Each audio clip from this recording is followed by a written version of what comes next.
What's up, everybody? It's Bob's Three-Toed Warriors with a Word on the Streets, Season 1, Episode 12. I have lost my agenda. I'm flying free here. We're going to call this show, Where's the Gym? Why? Because I got the Superflex Guru on here. Y'all seen the gym? Is it this way? Is it that way? Trey? How's it going, what's Bob? going on, buddy? Oh, I just had a really long day. I worked at 5 o'clock in the morning. After that, I went to the ball fields and played a little softball. Now I'm here drinking some Reds and talking some fantasy football. I don't think there's any better way to end the night, to be honest with you. There you go. Reds hard apple cider, right? Mm-hmm. That is good stuff. That is the breakfast of champions.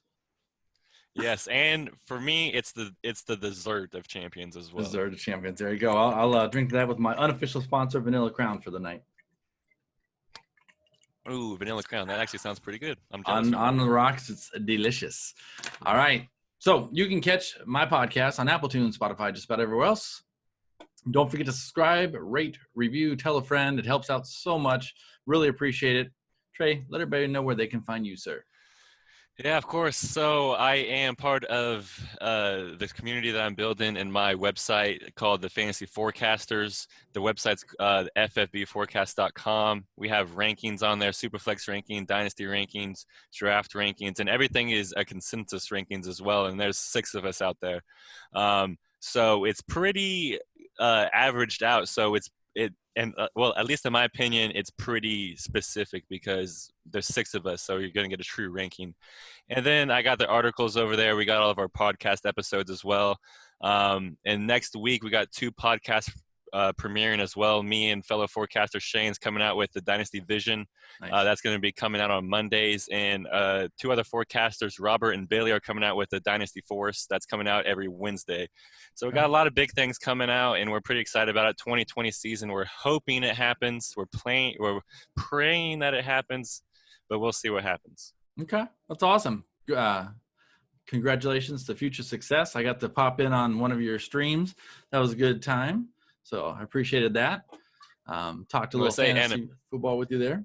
And I'm pretty sure we were drinking on there as well. And that's just what we do. We drink and talk fantasy football, and there's no shame in that. I feel like that's when the best content and best advice goes out. So there you go. There you go. So speaking of best advice and best content, you are wearing a ugly black Raiders hoodie. And I am surrounded, for those who can't see because you're listening, not looking on the YouTubes, but I am a backdrop of Peyton Manning, Terrell Davis, P. Rose, Warren Moon, Campbell. Oh, and don't forget Mr. Talib. How do you feel about Talib, Trey? I think he's a stand-up guy. I love him. I think he's pretty cool. No, I hate him. Thank you. I was like, don't you even tell me that. Ever since, 2016, 2017, he comes after Crabtree. You can't snatch a man's necklace like that. You can't come over to a guy, rip his necklace off. That's like saying, hey, give me your man card. And ever since then, Crabtree is out of the league. He went to the Ravens, got beat out by Willie Snead. And he's just been out of the league, and his manhood's gone. And I would like to thank Akeem Talib took his manhood. So when you say you can't do it, Talib says, I can't. And I would love him if he was on my team because he is that type of football player. But from having to face him whenever he was on the Broncos twice a year, man, he just grounded my gears. And I'm glad he's with the Rams right now because we don't have to deal with him. There you go. All right. Yeah, and it's not like you're going to play the Rams in the Super Bowl ever or anything like that. So, sorry. Yeah, I'm just messing around. We will be playing the Rams hopefully next year for the spot of the number 1 pick, and maybe we can get Trevor Lawrence or something like that. There you go.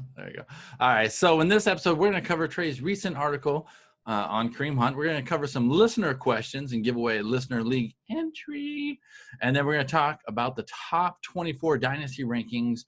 And then at the end or near the end, I will ask my ask all question that I ask all my guests. So let's talk a little bit about this Kareem Hunt article you're working on.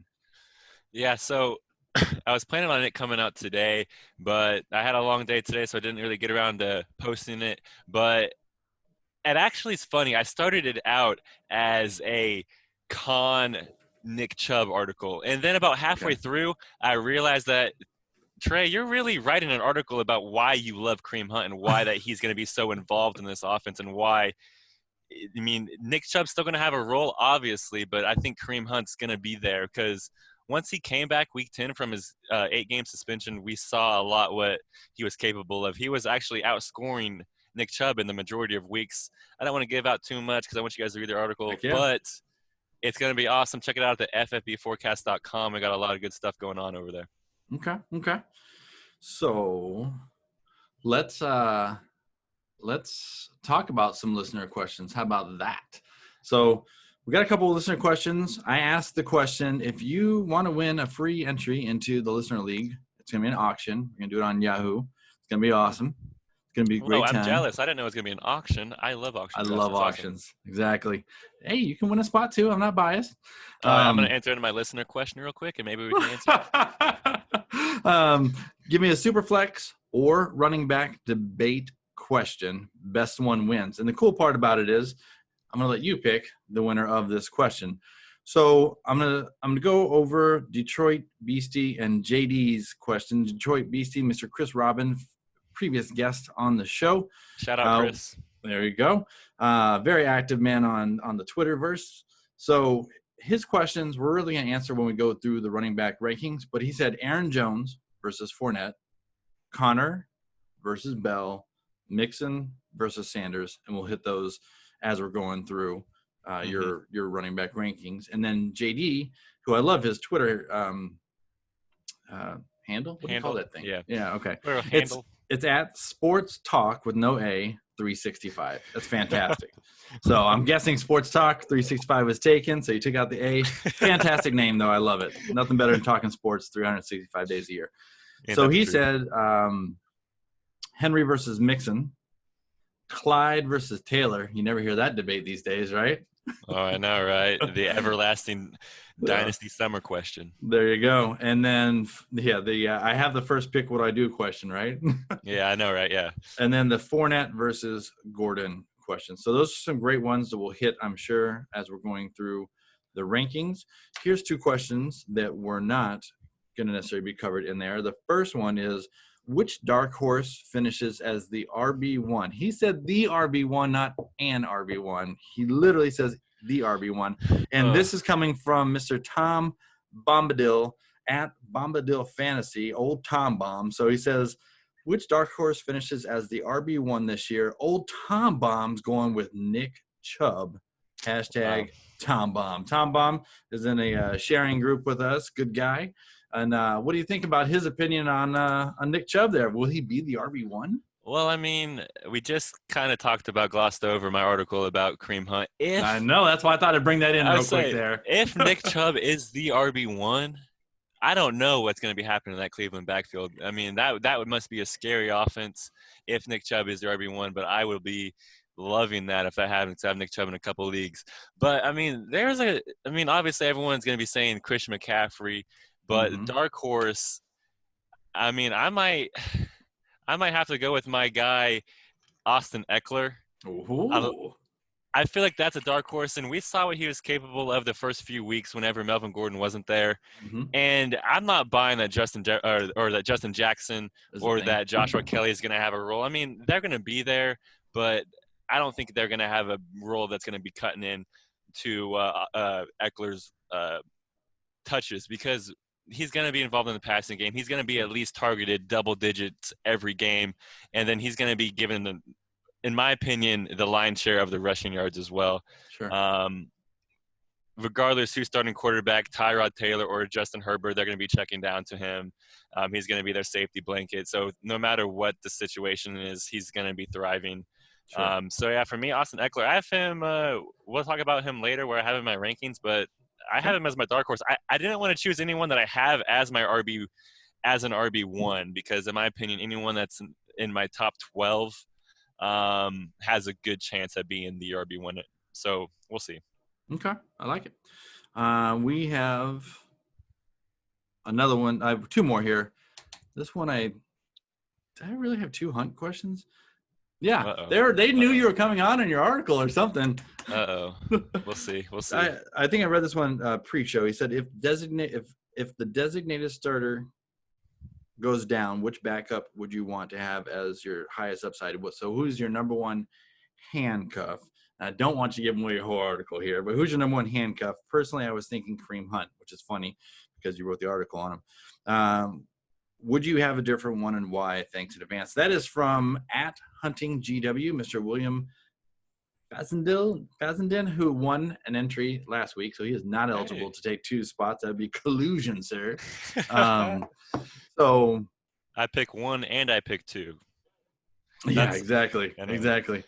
Okay, so I mean, Hunt is obviously a good handcuff. Sure. If you want to qualify him as a handcuff, but I would say he has great standalone value. I would be willing to start him as a flex play every week, and I don't think you could say that about any regular handcuff. Especially because they were putting him out there catching balls just almost in the slot and things like that. So exactly, yeah, and he's used all over the field. But if I'm looking at my RB rankings, the highest backup I have, I guess, is. And they're all 4 in a row, so I guess I'll say all 4 of them. But the top one is Kerryon Johnson, RB34. That's the top handcuff. I know, right? Starter. You said handcuff. Okay, I love it. Well, I mean, we'll see what happens. DeAndre Swift's role is going to be. But I have Kerryon Johnson as my first backup. And then, I guess not really handcuffs. You want to qualify them. But so I guess the biggest handcuff I have is probably Alexander Madison at RB37. Sure. Yeah. And then behind him is Phillip Lindsay at RB41. But I would Pollard fall in there at all? I got Tony Pollard at RB48. I have him pretty low because Zeke's going to be on the field. I'm not really buying in the McCarthy loves RB by committees. I mean, he obviously has a history of that, but he's never had a back like Zeke. I'm not saying Aaron Jones is even close to Zeke. Sure.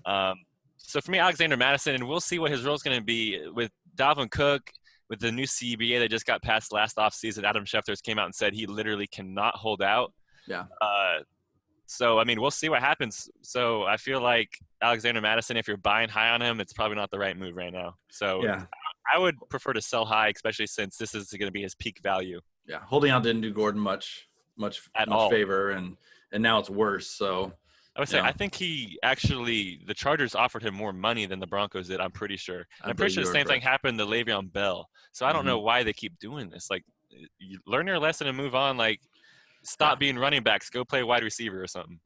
Okay, and here's the last question. This is from Doing Better Than I Deserve. That's an awesome name. It's at FireDad065. What was that question, or what'd you say? I said, I feel that. I feel like I'm always doing better than I deserve. That's awesome. So he says, there's a little Superflex question for you, Superflex Guru. He says, will Teddy Two Gloves Bridgewater finish as the QB1? I said the QB1. He said a QB1, top 12, just to be clear. He played well in relief of Breeze, but in a great system. He goes to a new team with a new system, but has a lot of great weapons. I've seen everything from top 5 to barely QB2. So can he creep into the top 12? Teddy Two Gloves. Okay, so you posed this quiz to me pre-show, and I was just like, there's no possible way. But I'm looking at my QB rankings right now, and I guess I could gloss over them because we're not going over them later. Sure. I have Teddy Bridgewater right now as QB 23. But the QBs above him, I could see him, like, there's not that much margin of point per game difference. If we're going to start at QB 13, I got Tua, then Matt Ryan, Drew Lock, Daniel Jones, Sam Darnold, Jimmy G, Justin Herbert, Aaron Rodgers, Kirk Cousins, and Ryan Tannehill. Those are the quarterbacks outside of the top 12 that I have over him. And I could see, like, the listeners said, he has a lot of good weapons around him. DJ Moore, Curtis Samuel, Robbie Anderson, Christian McCaffrey, obviously. Jonnu Smith's hopefully going to take – or not Jonnu Smith, Ian Thomas is obviously going to take that next step forward with Greg Olsen gone, hopefully. And with Joe Brady there as the offensive coordinator, we saw what Joe Burrow did last year with him. So maybe he takes that step forward. He was good with the Saints last year, but he did have Michael Thomas and Alvin Kamara, so it's pretty hard not to be good. Okay. So I'm going to say 30? No, that's too high. I'm going to say 25 No, that's probably still too high. I'm going to go with a 12% chance that Teddy Bridgewater is a QB1 in 2020. How about that? I think that's mathematically 1 in 8, somewhere in We'll that see. area. Yeah, Okay. All right. I mean, I feel like that's probably fair because they are probably going to be running the ball a lot with Christian McCaffrey. They just gave him a big contract, so they're going to be using him a lot. They're probably not going to be looking to place the ball in Teddy Bridgewater's hands overly that much. If they dump it But to him all day long, which he's good at I would say, catching balls. I would say with the weapons around him, he has opportunity for a lot of yards after catch, so he could be Okay. helped out a lot. Okay.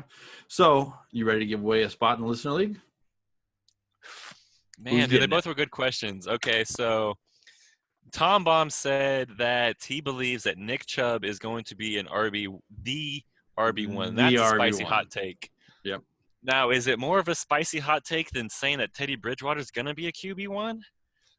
Oh, man, because I feel like I need to give it to whoever put themselves out on a limb more. Um, All right, I'm gonna get. I'm just gonna settle this. All right, you know what? I'm gonna give it to Tom Baum because I feel Old like Tom Bomb. Welcome I'm to gonna the give it to listener Tom league. Baum because I feel like Nick Chubb being the RB1 with Kareem Hunt there, and me being a big Kareem Hunt fan, I feel like that's just a spicy hot take, and All that right. it needs to be rewarded with a listener league spot and with a loss to Bob in the fantasy championship more than likely. Boom. That's what I like. We'll see. We'll see. All right. That concludes the listener league questions. There are more chances to win a spot in the listener league. I will be posting more interesting questions or whatever's on Twitter. And I kind of had fun having one of my guests be the one to pick instead of me. Took the pressure right off of this guy. So Yeah, gave it to me, and that was rough. I did. That was rough. Thanks, Bob. You're welcome. And you didn't know that was going to happen either. That was the best part. So the another way to get in is I'm going to give 2 spots away for those 5-star Apple iTunes, or if you need any other system, we'll let you give me a great rating. Screenshots you send to me and send them to @Bob's3Toad. It's appreciated more than you guys know, and I'm not above bribing people. So there you go. I will say this: those 5-star reviews are pretty important. I don't know if anyone that listens knows this, but those 5-star reviews is what gets you up the charts, gets you more views, and gets you up the rankings to be so more people can see you, more people can listen to you. So those 5-star ratings and those reviews actually help out us podcasters a lot. And so anybody that does that, at least I know Bob greatly appreciates that. So absolutely. All right, you ready to get to the meat and potatoes? Oh yes, I love my running backs. I try to stack them up in a lot of leagues, so I'm excited to talk about them. Okay, so we are going to be talking about full PPR running back rankings, and we're going Dynasty here, correct? Yes, sir. Okay, and they're on my FFB forecast website as well. So if you want to follow along on YouTube or you want to follow along on, Spotify or Apple Podcasts, it's on there for you guys. There we go. Thank you. All right, so I broke these up into groups of 6, not for tiers, just because I did. So at number 1, a surprise to everyone, you took Christian McCaffrey. I don't think we need to talk too much and debate that one too much. He's got all the talent in the world. He can catch. He can run.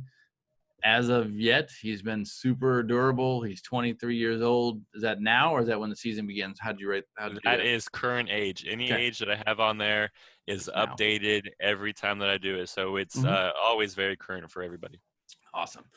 So Christian McCaffrey, number 1. Is he your solid number 1 or is he I'll take one of these guys in the tier, shake him up. I'll take whichever one I get. No, he's pretty solid. I feel, and it's kind of funny because last year everybody felt pretty solid about Saquon Barkley being the RB1. So we'll see what we're going to be at next year with whoever is going to be. But as the prisoner of the moment, I feel like Christian McCaffrey is.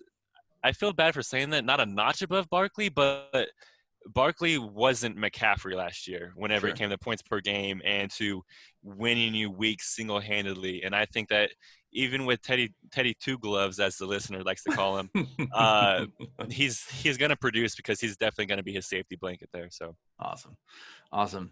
At running back 2, we have Saquon Barkley. Yes, the Saquads, as people on Twitter like to call them. I thought that Yeah, was I a saw a pretty picture funny of that, nickname. and I was like, "What the hell?"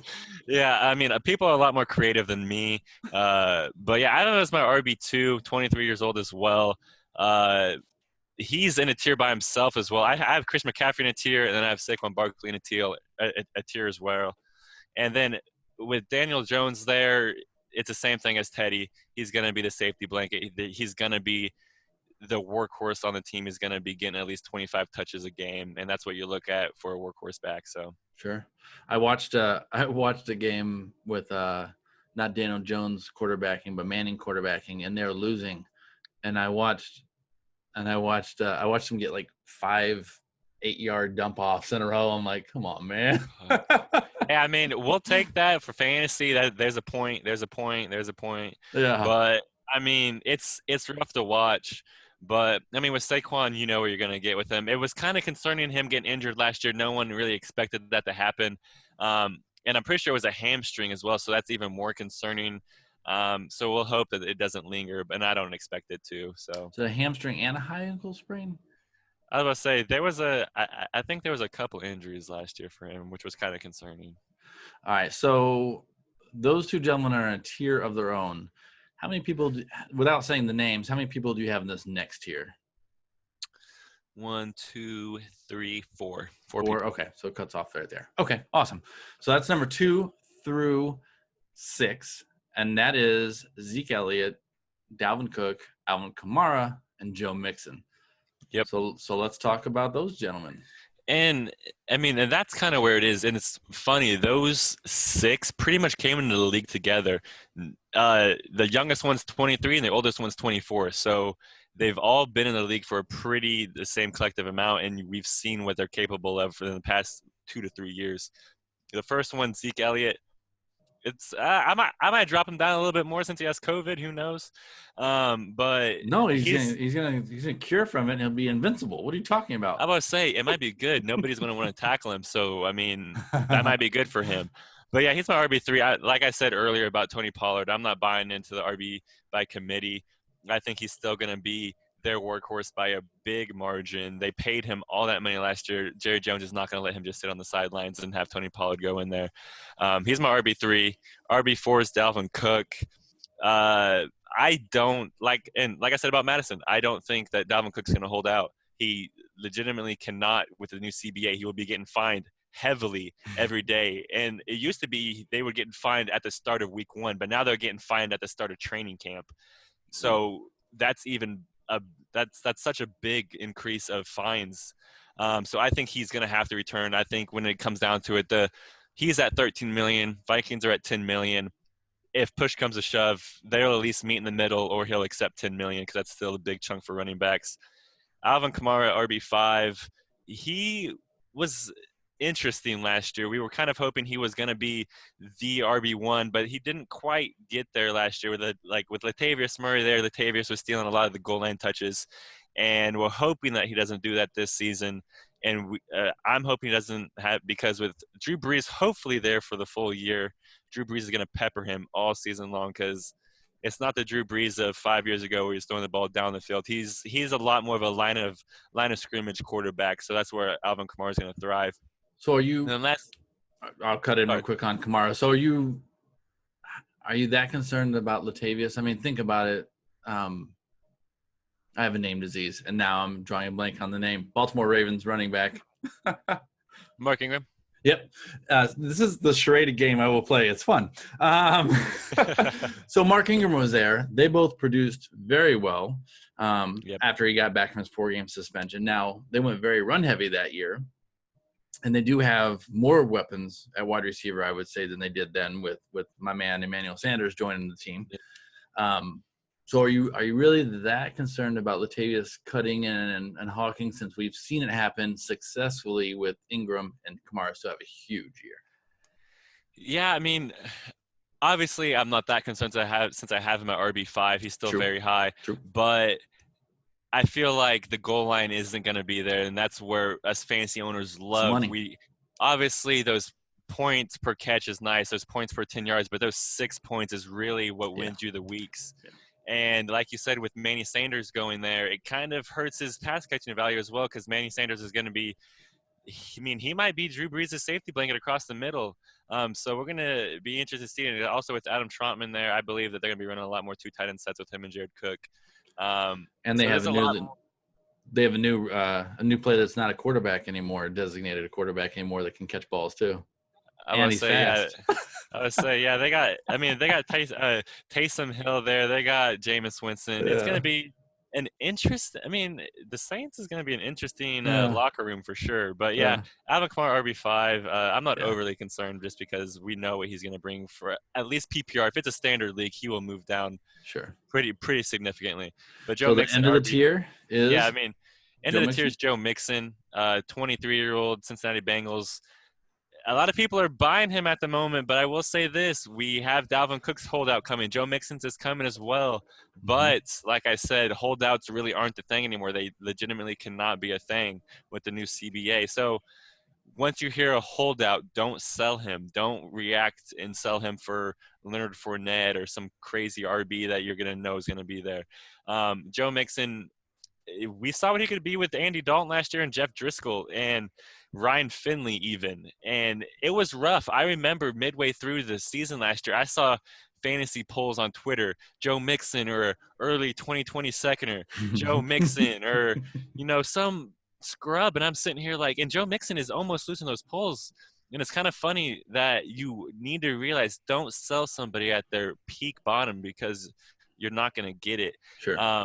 With Joe Mixon, this offseason, I saw him getting bought for the 1.01 and plus some. So it's always smart to hold on to the talent, because Joe Mixon definitely has that. We saw what he can do with the catching game. We saw what he can do on the run game for sure. And they re-signed Giovanni Bernard. I was really hoping they were going to let him walk, because that would have really significantly solidified Joe Mixon's role. But with Giovanni Bernard always still being there, it's kind of concerning. But it's Joe Mixon. He's still going to be an RB1. But yeah, that's where I have the third tier ending off right there with Joe Mixon. So how many people are in your next tier? I'm going to go with 1, 2, 3, 4, 5, 6. Awesome. People. That's exactly how I have it broken up. So that works out. But before we break into the full tier, let's talk about the top 2 guys in the tier, because that was one of JD at Sports Talk 365's question. He said, Clyde Edwards-Helaire, I said that really poorly, versus Jonathan Taylor. So that's who you have at number 7 and 8. You have Clyde over Taylor. Talk to me. And it's tough, man. Each day I feel like I'm switching back and forth. But with it being full PPR, I feel like Clyde Edwards-Helaire has to get the slight nod. If it was half-point PPR, I would probably put Taylor, because what do we all care about, fantasy owners? We care about fantasy playoffs week 14 through week 16. And that is when Jonathan Taylor, I feel like, is going to be eating. He is going – Marlon Mack's not going to be there at that point in time of the season. Unless Marlon Mack does something crazy that we don't see going on in the 2020 season, Jonathan Taylor will be the workhorse by the end of the season. Clyde Edwards-Helaire, it's kind of the same thing with Damian Williams, but Damian Williams is a lot less talented than Marlon Mack, in my opinion. I have never been sold on Damian Williams. I hated last offseason whenever he was going crazy high in startups, and I refused to buy him. People were buying him in the second, third round. But why were they buying him? Because Kansas City running back, and that's exactly why I have Clyde Edwards-Helaire at RB7. That's what the scary part is, right? I'm sitting in a league. I have the 101 as contract league. I've got him for 3-4 years, and it's like, what the do I do here? So I would say, because I feel like he's going to have a role, especially maybe early on in the season. So he's pretty good if you're a contending team and you need to get those early wins. But Clyde Edwards-Helaire, they would not have spent a first-round pick on him. They would not have drafted him over Jonathan Taylor, J.K. Dobbins, DeAndre Swift even. I feel like DeAndre Swift would have been even nicer in that offense if they don't plan on using him. He's going to be used everywhere. If Damian Williams is in the game, I could see them moving him in the slot or something like that. He's going to stay on the field. He is talented. So that's why I have Clyde Edwards-Helaire, slight nod on Jonathan Taylor. All right. So, JD, there is the answer to that question. Third, we have Mr. Miles Sanders. I dig that man. Yes, and I'm just praying and hoping each time I see a Devonta Freeman report, I am just praying that he doesn't sign with the Eagles. I don't want that to happen. I'm Yeah, I done. hear you. I'm done with the Doug Peterson running back by committee. Give Miles Sanders the opportunity. He showed what he could do last off, like in the late half of the season, especially fantasy playoffs. That's why everyone has that recency bias with him, because they won a lot of money because of Miles Sanders. He showed up in the fantasy playoffs, and we're hoping that continues on in the next season. And I believe it will. I'm not worried about Boston Scott at all. They re-signed Corey Clement. I'm not worried about him at all. Like, Miles Sanders is crazy talented. Yeah. I Yeah. have him over the person that we're going to be talking about later on the rankings, Josh Jacobs. Last offseason, I had Jacobs higher than Miles Sanders, and I flipped on it because I saw what Miles Sanders could look like in that RB1 role in the Eagles offense, and it looked really good. Yeah. 22 years old still, so RB9, I feel comfortable putting him there. And that answers Detroit BC's question. Joe Mixon versus Sanders. Mixon at 6, Yep. Sanders at 9th. But if you go in Dynasty, you might be able to steal an extra couple of years of that youth in that first contract. So that could be a good little sneaky too for you. All right, at number 10, you have King Henry, my boy Derrick Henry.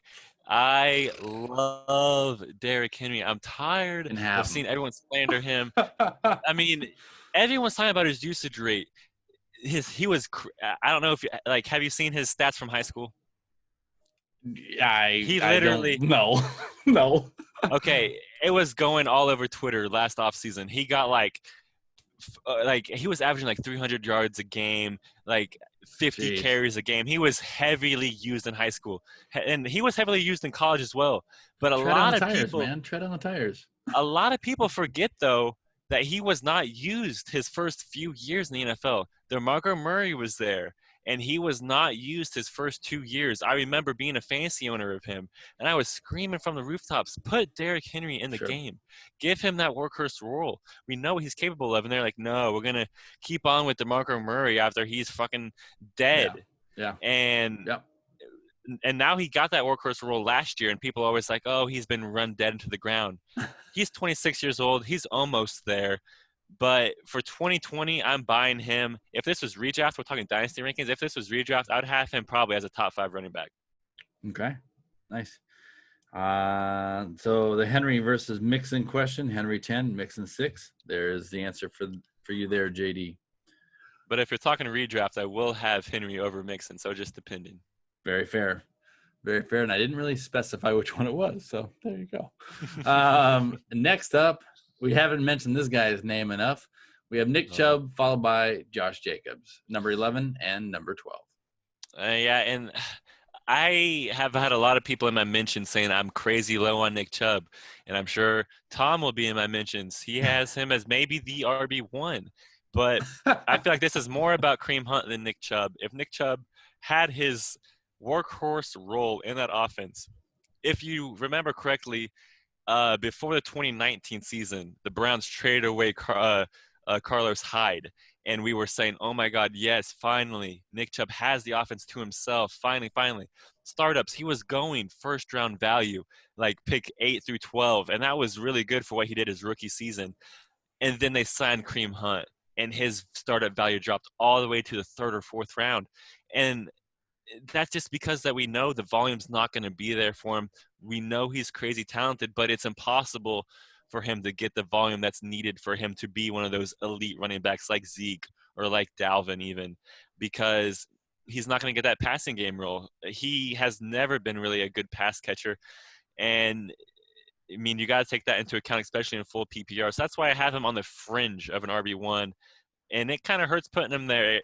But it kind of hurts putting those rookie running backs over him as well. But I would safely say I would trade Nick Chubb for either of those 2 rookie running backs. Okay. So let's slide over Josh Jacobs, another guy who they're not letting catch the ball. Yeah, even though he has the ability. And that's very frustrating. As a Raiders fan, we saw what he could do at Alabama in college. He was fluid with the ball out of the backfield. We saw that he could catch the ball and run with it afterwards, which is huge. And then I was hoping that maybe this offseason he was going to get that. Jalen Richard was a free agent. DeAndre Washington was a free agent. We let DeAndre Washington walk. He went to the Kansas City Chiefs. We re-signed Jalen Richard, and then we drafted Lynn Bowden Jr. Did you see about Lynn Bowden Jr. like a couple days ago? He got arrested. As a Raiders fan, I'm so mad. I'm so mad. He got arrested for apparently he's roommates with somebody, and his roommate's like a notorious drug dealer, and his house got raided. And I'm sitting here like, as a Raiders fan, did you not vet him? Did you not ask him about anything? Like, you, okay, we'll just gloss over that. But Oh, no, we're Josh not going to Jacobs, gloss over it because we're going to go to another one of your Raiders real quick. And it's another story I don't buy. oh God, oh, is it about the Henry Ruggs? Hell yes. I don't know if you listened to that last episode, but I'm going to Yeah. give this rant one more time since I have a Raiders fan on there. Oh no. So, allegedly, and I'm definitely putting the damn word allegedly in there, he Air quotes. lacerated, jacked up his leg and enough while helping someone move furniture, getting pinned between two vehicles. That's bullcrap. So one of his friends, or not friends, was trying to run his butt over and cut his leg somehow. That's what I'm going with. Something happened more than you don't get pinned between two vehicles and cut your leg. If you can't handle two vehicles, you can't handle a zone defense.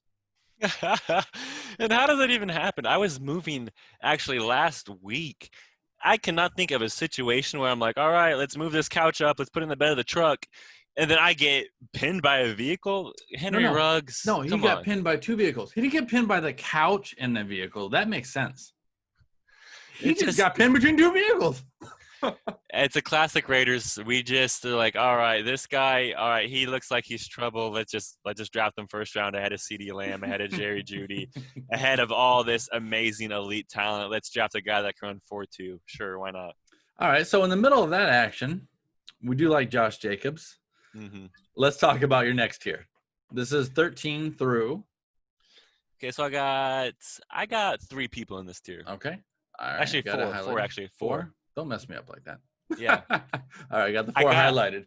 And I gotta like give that that first fourth one. guy some respect. But yeah, 13, we talked about him earlier. It's Austin Eckler. He's my fringe RB1 if we're talking 12-team leagues, which in my opinion is standard. We know what he's going to do. He's a pass-catching running back.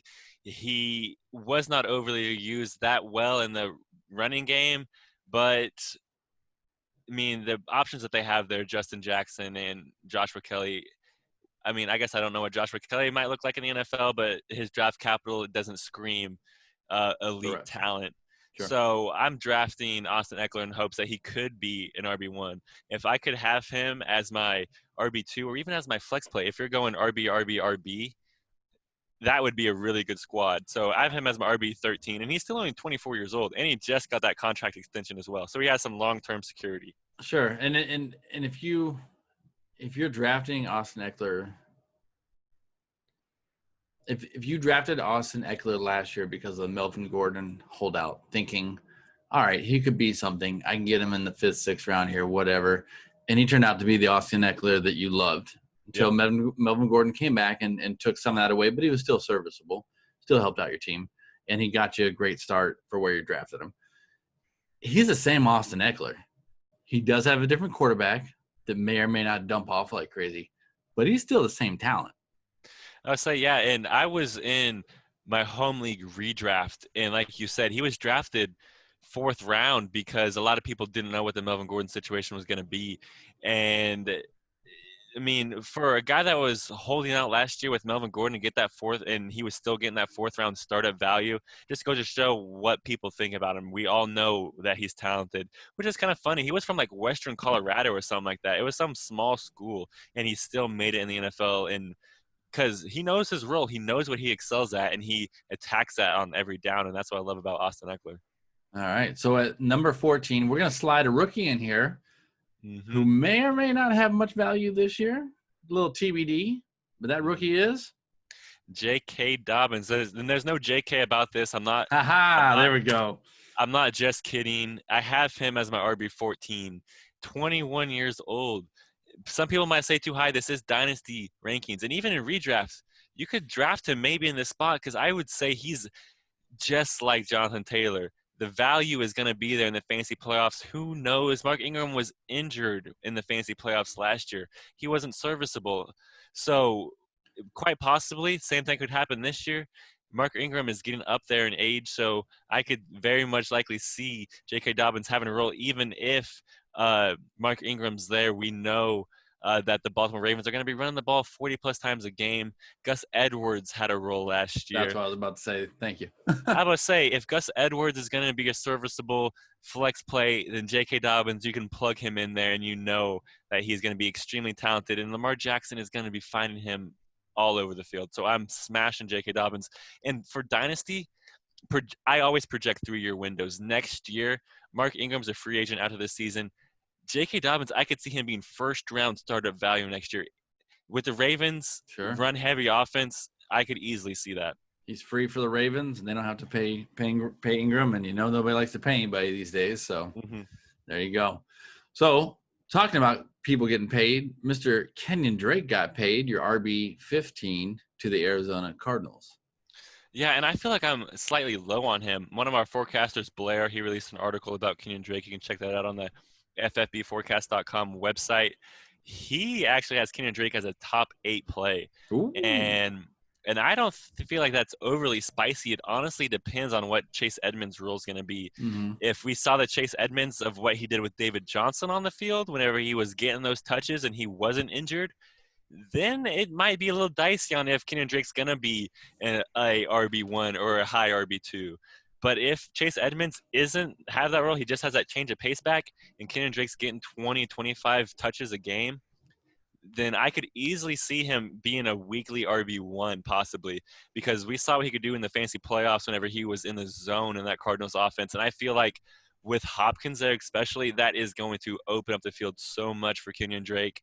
Their offensive line is still heavily questionable, but with another year of Kyler Murray, I feel like it's really, really going to help out that offense. And he's still only 26. He's getting up there in age. He's on that transition tag, so we don't know what his situation is going to be like next year. So that's very concerning. But if he shows out this year, I could see the Cardinals sign him on like a 2 or 3 year deal. So okay, let's swing over real quick to Mr. Aaron Jones of the Green Bay Packers at number 16. Man, dude, I feel like okay. So what do you feel about Aaron Jones? Do you feel like that's too low? Well, I don't know. How about that? So I'm gonna be firing up my own rankings soon enough here. More redraft than dynasty, but there's 2 ways you can look at him. People are like, well, they just signed that rookie. He's going to take Aaron Jones' job mid-season, whatever. And you got other people say that rookie's not taking Aaron Jones' job. He's taking Jamal Williams' job. Yep. So you get both camps going there. Aaron Jones had a great season. They didn't change their wide receiver core really much at all. Not that those guys can't develop, but it's just a reboot of the same team as last year. Let's get out there and play. Yeah. And I feel like that's probably why I have him so low. I have him at RB16, like you said. Still only 25. A.J. Dillon, we don't know what his role is going to be. I would feel more comfortable about moving him up if they didn't use a second-round pick on him. Right. But that draft capital is there. So in my opinion, they have to use him. With Jamal Williams, it's kind of questionable about what his role is going to be now, because he was efficient last year. He was good in that system. So it's kind of surprising to see them draft a running back. Obviously, if I was a Packers fan, I'd be livid that they didn't draft a wide receiver. I don't know why they did not. But Aaron Jones drafted a quarterback. That's why. So Aaron Jones RB16. I feel like that might be slightly too low. Redraft, I feel like move him up a couple slots maybe, but still I have him as a mid-tier RB2 for 2020, and that's kind of sad for what he did in 2019. But I mean, that's just the landscape of the RB position right now. All right, so we're kicking off at RB17 here. How deep is this tier? And I do love tier-based drafting. So. I got 2 people in this tier actually. All right, well, cool. That concludes my little section here. So we got Leonard Fournette and DeAndre Swift. 2 kind of polar opposites, to be honest with you. Leonard Fournette 25, DeAndre Swift 21. Leonard Fournette, he was high RB2 in my first set of rankings in the offseason. And then he's trickled down slowly but surely. And I feel like that's just because we don't know what his situation is going to be. He came on the First Take a few months back and said, we need to move on from Gardner Minshew. We need to sign Cam Newton. And immediately the next day, Jaguars put him on the trade block. No one bid at him. So we don't know if he's going to be on the team. I feel like he can't be on the team. If he's going out on national television saying we need to move on from our starting quarterback, they need to move him. Yeah. So that's kind of what we're expecting. But that's why I dropped him so low, because there's not that many jobs still out there. I mean, that's his first offense, though. So don't worry about it. No. That's like his fifth. Yeah, like, I know. I'm kidding. If Tom Coughlin was still there, he would have already been moved 100%. Yeah. But I can't pinpoint a spot that says, all right, if he gets traded here, then he's still going to be an RB1 or even an RB2. There's not that many spots. The Bucks, that's not even a good spot anymore with Keyshawn Vaughn and Rojo there. The Texans, that's not even a good spot with David Johnson and Duke Johnson there. There's no really good landing spots. I could be like, all right, if he lands here, still plug and play him, and he's still going to have a great role. So that's why I have him where I have him. He should be lots of volume if he is playing, though. Mm-hmm. No injury, no suspension, should be lots of volume. I was saying, and we saw what he could do in the pass catching game. They signed Chris Thompson. I'm not worried about Chris Thompson. He'll be injured by preseason game week 3. But moving on to DeAndre Swift. He's 21. I talked about Kerryon Johnson earlier. I have him as my highest ranked handcuff, if you want to so call him. But that offense is going to be tricky. We don't know if any other back got drafted to the Lions. Say if Cam Akers got drafted to the Lions, that would be a terrible situation. But we're trusting DeAndre Swift's talent. That's why we have him where we have him. We saw what he could do in Georgia. He was outstandingly talented. A lot of people had him as their RB1.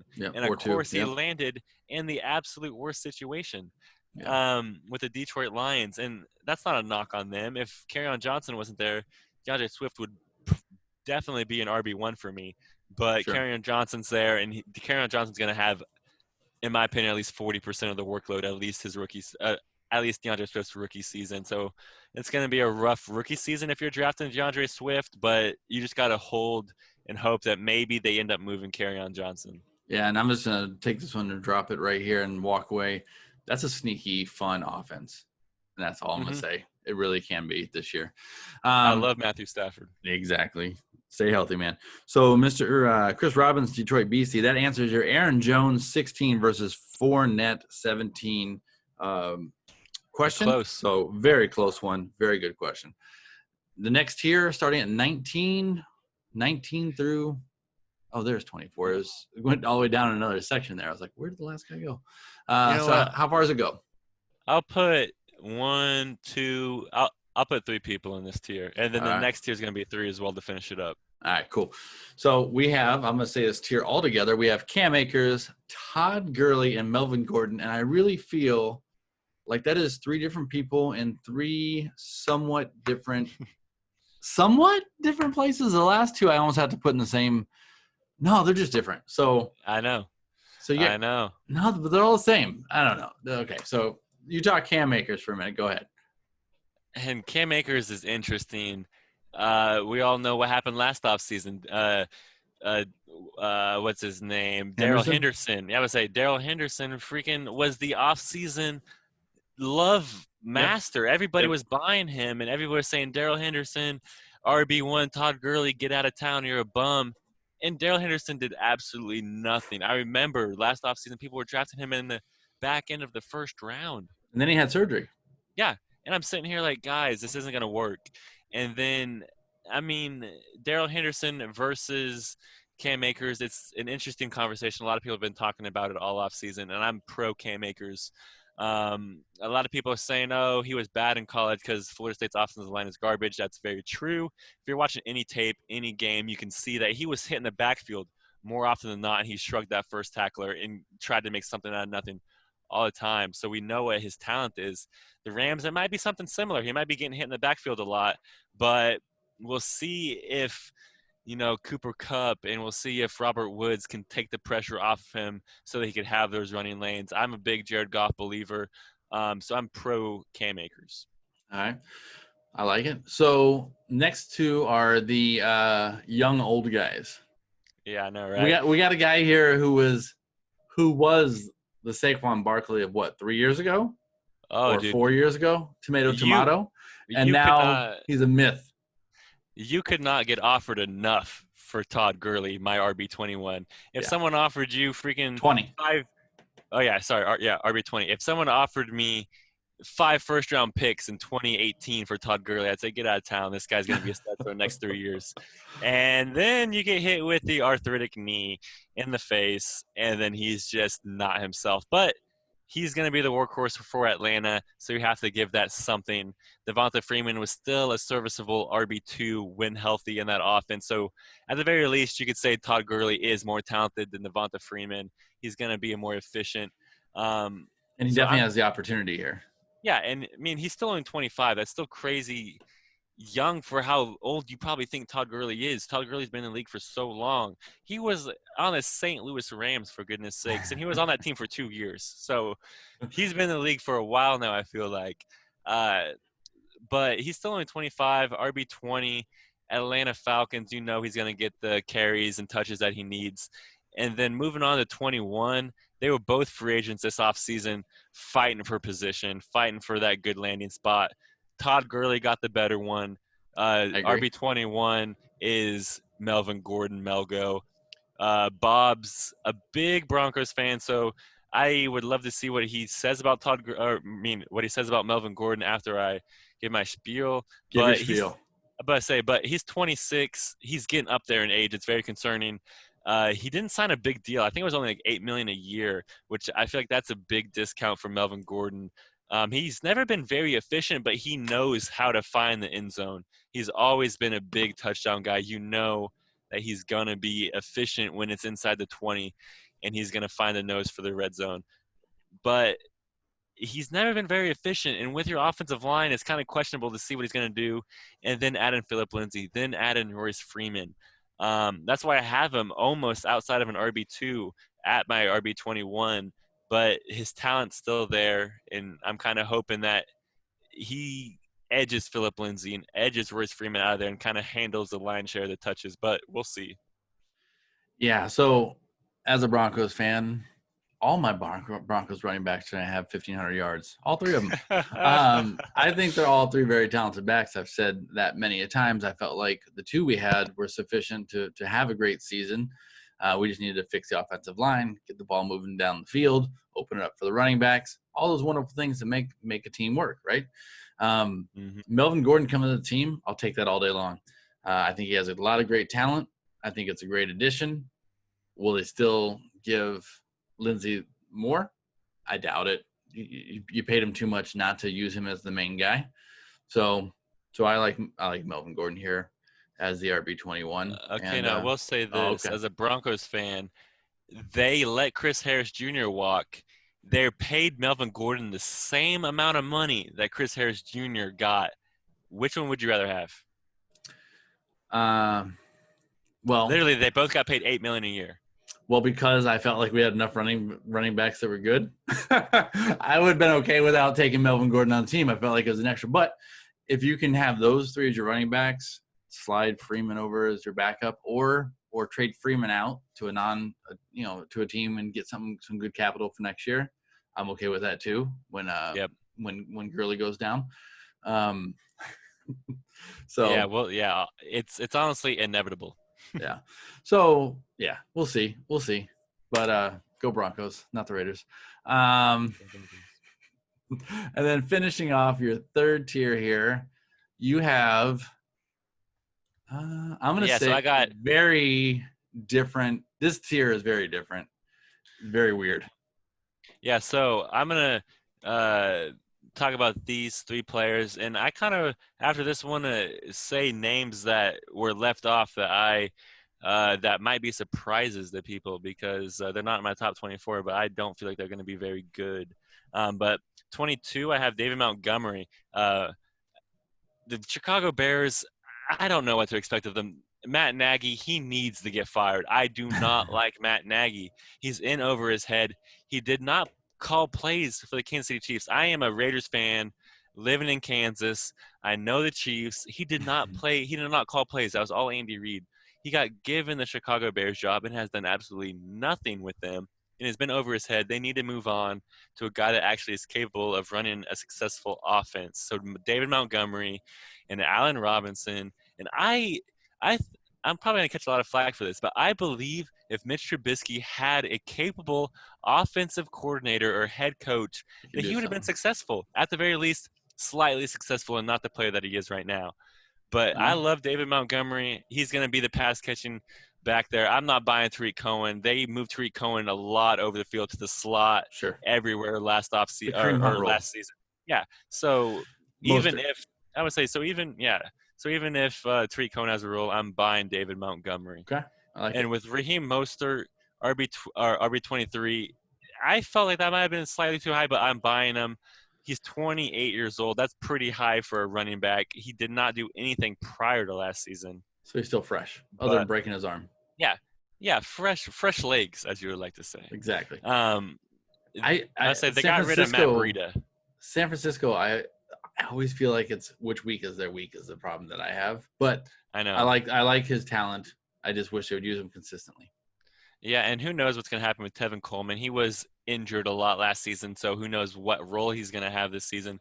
He's obviously making a lot more money than Raheem Mostert since they signed Tevin Coleman to a slightly big contract a couple years ago. But I'm buying Raheem Mostert. We saw what he could do fantasy playoffs. It might be recency bias, but we're hoping that the train keeps moving on the track. So that's my RB23. And lastly, RB24 to round it up. I got burned by this guy a lot. I kind of got really mad last week. My keeper league got renewed. And how it works, you keep, obviously, the player that round he got drafted in. And I was looking at my draft board, and David Johnson was sitting there. Round 1, back end of the first round. And I was like, what in the world was I thinking? But if you go back to 2019, he was projected to be a workhorse back. He was pretty efficient 2018, but he had that broken wrist. So we all thought, broken wrist, that's not going to affect his legs. But he looked dead as a horse last season. We're hoping new system. They basically traded David Johnson for DeAndre Hopkins. They have to use him, right? Yep. But it's a scary place if you want to try to get inside the head of Bill O'Brien. So I try to stay out of there. Stay away from the Bobs. Anyone named Bob is usually a psychopath, right? There you go. But David Johnson, RB24, I feel like the volume will be there. David Johnson will get the volume. Duke Johnson, we were begging for him to get used all last season. He did not get used in the pass game at all.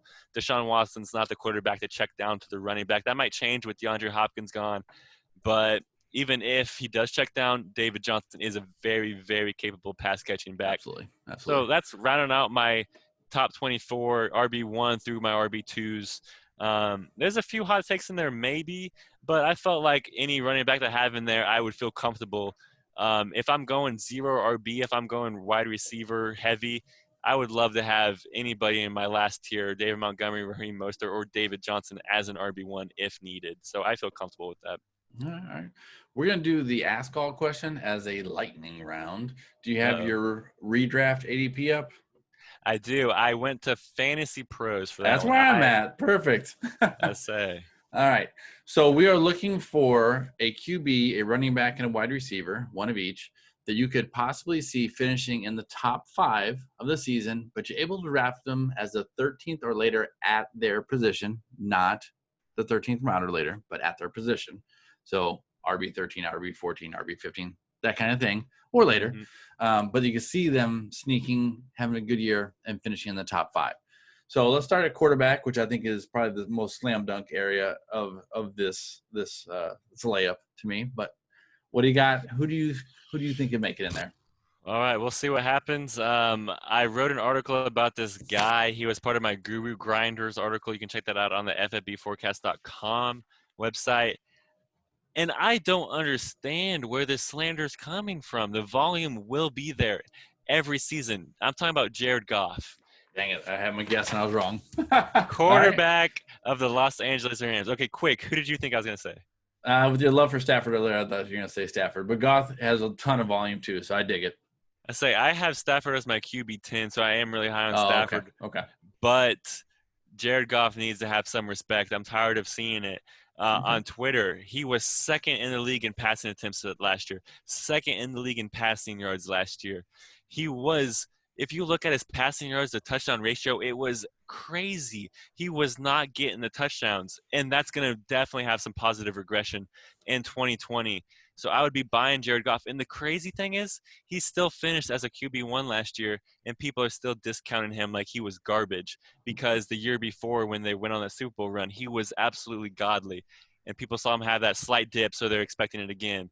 Slight dip still had him as QB1 numbers, so I'll take that in 2020. Especially with Todd Gurley gone, he is going to have a lot of passing attempts. All right. Speaking of Todd Gurley, let's head over to running backs and be careful your tab's not on PPR. I think it starts on standard. Unless you want to do half PPR, you call it. I don't care there. All right, so I guess I am on standard, but we'll see what happens. I have Leonard Fournette. Oh, okay. We talked about him earlier. I feel like he is a very good buy at his current price if he does not get traded. If he stays on the Jacksonville Jaguars and you're drafting him in the 4th or 5th round, you are going to be getting crazy value. Who knows what his value is going to be like next year, but who cares? We're talking about redraft. Yeah. If we're talking about just 2020, and if he's on the Jacksonville Jaguars, he's going to be an RB1. There's no doubt in my mind about that. If he stays healthy, if he does not go punching players or punching fans or being dumb like Leonard Fournette usually does, he's going to be an RB1 easy. There you go. And at wide receiver, and if you want to flip that definitely to PPR, because that'll make a big difference for those guys. It's right at the top above average. All right, we'll see what happens. All right, we'll see if this changes my player, and it does not. Perfect, awesome. So I'm going to be talking about Cooper Kupp. Oh, there you go. Same thing with Jared Goff. I actually tweeted about Cooper Kupp a couple of days ago, and a lot of people were in my mentions, and they were saying that, yes, he was crazy efficient the first half of the season. The second half, they changed to the 12 personnel, 2 tight end sets, and he wasn't as efficient because he had to be on the outside as opposed to the inside. But with Todd Gurley not being there anymore, I feel like they won't use those 2 tight end sets because they're not going to be as run heavy in my opinion. Who else isn't there? Brandon Cook. Yeah. So I was about to say, so they're going to be, in my opinion, passing the ball a lot. They drafted Van Jefferson in the 2nd round. They're going to be looking to use him a lot. Josh Reynolds is still there. They still have those elite pass catchers. So they're going to be looking, in my opinion, to pass the ball as opposed to run the ball, even though Sean McVay's offense is set a lot up by play action. So they're still going to be doing that a lot. But Cooper Kupp, he's still going to be crazy efficient, and he's still Jared Goff's safety blanket every single play. I like it. I like it. All right. So if you're listening, and you are listening, because you wouldn't have heard me say if you're listening, if you weren't listening. So go pause the show for a second. Don't leave. Pause the show for a second. Go hit the 5-star button. Go hit the subscribe button because you're the man or woman. You want to do that because on the next show, I'm going to have Jacob Vines on. If you've read a fantasy football article on Twitter lately, Jacob probably wrote it. I love Jacob. Yeah, he's a good guy. He has a lot of good threads. So if you are, I say articles, I probably mean threads. I would say you need to go follow him on Twitter. I don't know his Twitter handle at the top of my head, but if you just type in Jacob Vines, he will pop up. Yeah. He has a lot of good threads about a lot of different players. So go check that out for sure. And I'm definitely going to listen to the next episode because I love Jacob. There you go. He doesn't love me. He just loves Jacob. Well, that's probably because you're a Broncos fan. You're breaking my heart too much. I shouldn't have said that to you earlier. It was quite obvious from the guy jerseys behind me. All right. So, Trey, remind everybody where they can find you. Yeah, on Twitter, at FF Superflex Guru. We're on – I have a podcast and YouTube channel as well. You could look up the YouTube channel at the Fantasy Football Forecast. You could type in on any podcast, Spotify, Apple Podcasts, Google Podcasts, Stitcher, anything you want to listen – anything you listen to Bob, Three-Toed Warriors, Word on the Street right now. Same thing. Type in the Fantasy Football Forecast. I'll pop up and hit me up with a follow, and that'd be awesome. But I also have my website, ffbforecast.com. We've already discussed rankings, articles, podcast episodes are there. We have a 6-7 man team over there now writing articles. So we try to come out with content as much as we can. So make sure to go check that out. And like I said, new podcast debuting next week. Make sure to check that out. We got a lot of good things going on. And Bob, I want to thank you for having me. Awesome. I got introduced to you last season. You were the commissioner of our Vampire League, and you did a couple short clips. And it was always very interesting to listen to. So I'm glad that you're making podcasts on YouTube now, because I love your content. So I'm glad that everybody else gets to listen to you. I appreciate it. I can be found on Twitter at Bob's3Toad, on YouTube at Bob's3Toad Warriors, and listen to new shows to drop on Monday and Thursday mornings on YouTube and everywhere podcasts can be found. That's all for this show. It's been Bob's 3 Toad Warriors and Trey, also known as the Superflex Guru, reminding you that soon enough you'll be able to hit the waiver wire, set your lineups, and dominate your opponents. Let's go win some damn championships together, people. See you. Let's go, baby. There you go.